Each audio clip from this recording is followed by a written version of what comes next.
In this video, I'm going to show you how to update a quote using Zoho CRM in N8n, step by step. This is a simple workflow action, but it's really useful when you want to automatically change quote details without doing everything manually inside Zoho CRM. If you work with sales automation, customer updates, or quote management, this can save you time and help keep your process organized. If you find this tutorial helpful, make sure to hit the like button and subscribe for more N8n automation guides. Now let's jump right in.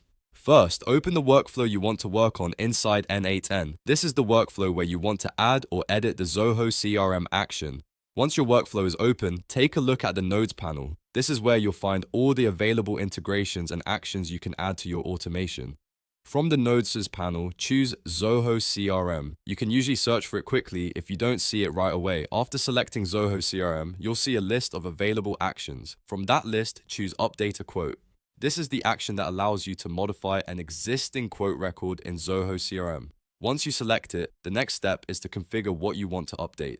This is where you decide which fields should change, such as quote details, status, amount, or any other supported information in your workflow. Make sure the values you map into the node are correct, because this is what Zoho CRM will use to update the quote. If your workflow pulls data from another node, connect the right fields so the update happens exactly the way you want it to.